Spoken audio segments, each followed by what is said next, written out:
What's going on, everybody? It is MurderInc here, back with another Raid Shadow Legends. I figured what better video to follow up my guide on gearing than a video about the Forge, how to be the most efficient with it, what you should be looking for if you're an early game, mid game, or end game player as far as the gear sets, and pretty much where you would aim to be using these gear sets. And also at the end of the video, I'm going to give you kind of a teaser into the next video that a lot of you are going to be really excited about. So let's take a look at this Forge system. I mentioned this in the last video. I'm not too happy with how RNG this is, but this more goes for, I guess, late to mid game or end game players. If you're an early game player, I think this is an absolutely awesome addition to the game as far as what it can do for early on players. While it may be harder to get the required mats to actually make a piece of gear, once you can definitely see a rather large power spike, since you can get 4 to 5 star gear with these strong sets. Now, pretty much starting with early game, and I want to emphasize this would be for early game only. What you want to do is you want to ignore the swift parry and deflection set, just because the requirement to make them is significantly higher than the others, and you'll get the best value out of having more pieces of gear rather than having these 4 set bonuses, which once again is another factor that kind of plays against you. Being an early player, having to use 4 pieces and get 4 relatively decent stat pieces all together on the same champion to make sure it all works well.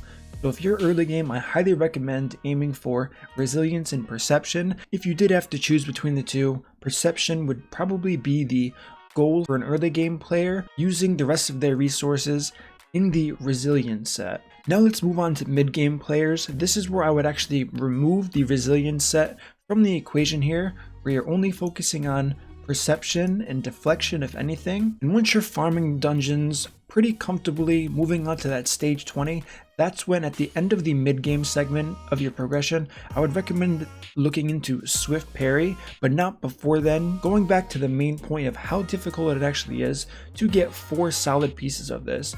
And why I recommended deflection first is because deflection and resilience pretty much do the same thing. Deflection just has the 25% chance to deflect 1 debuff onto the attacker. Now the chance of this happening is rather low, with it being 25%. However, I have used this to my success before, and while it is RNG, once it does happen, it can be extremely strong, especially in the arena or in dungeon progression if that's where you choose to use it. Now once you get to the end game, if you're an end game player, I would only be focusing on perception and some swift parry gear. Now why I say some swift parry gear is endgame is such a large bracket of the player base at the moment. We have people who are free to play, who've been playing forever, or we have people who've been spending a lot of money. They might be underdeveloped, or they might have been spending for a long time, so they have among the stronger accounts in the game. If you are in the top threshold of the end game, meaning you pretty much have no content left to do, if you are going to aim for swift parry, I would only aim for specific pieces that you know you need on a specific character that you have in mind.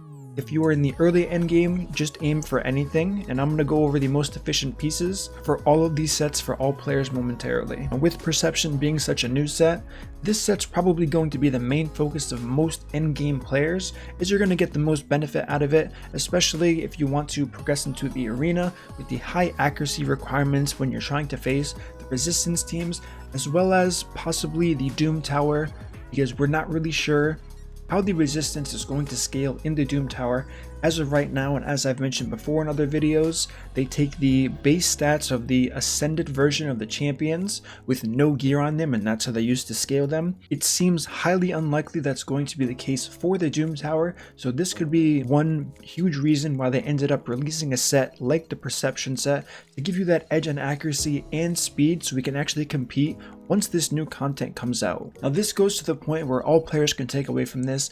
What should you be aiming for? And if you are going to use your substat charms, what's the most optimal way to use them?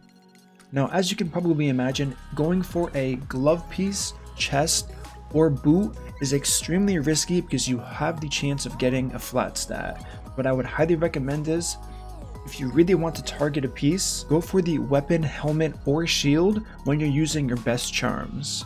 Now with that being said, for me personally, I would never use a charm on a boot, chest plate, or gauntlet unless it was a very specific scenario.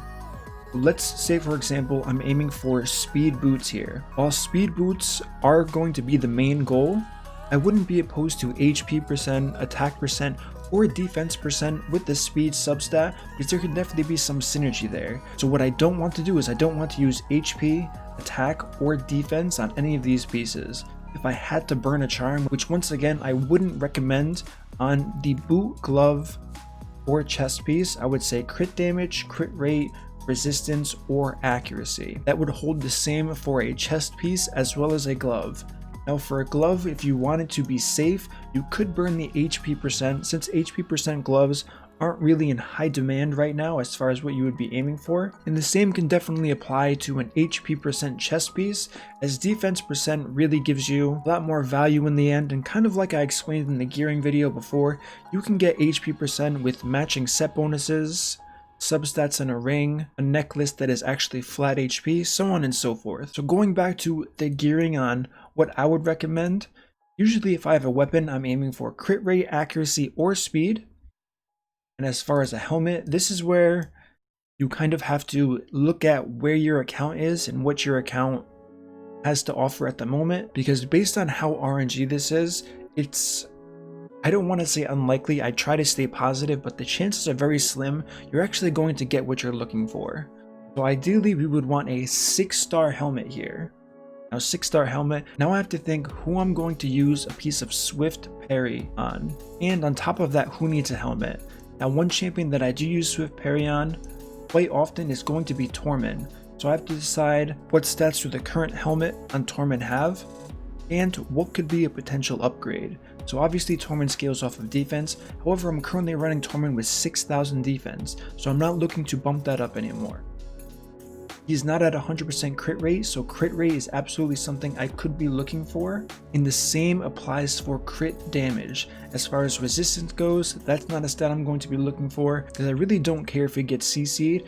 I really just want the fact that he has the chance to place an unkillable on himself for this set piece altogether. So my biggest advice to anyone rolling any type of gear here, after you roll your first 8 to 10 pieces of gear, don't use your charms at first.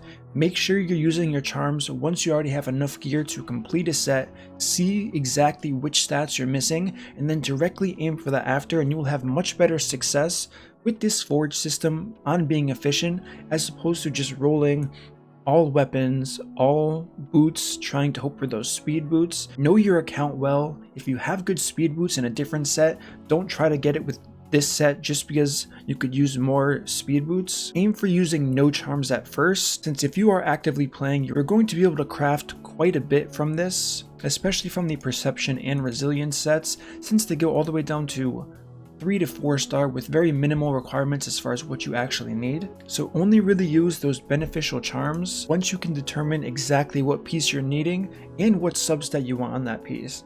Now as far as rank charm and rarity charms, this is going to be the hardest thing that I'll ever have to say to a player. Try to wait until you can make 5 to 6 star gear.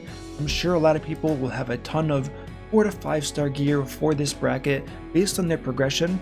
They're going to want to use those rank charms, they're going to want to use those rarity charms.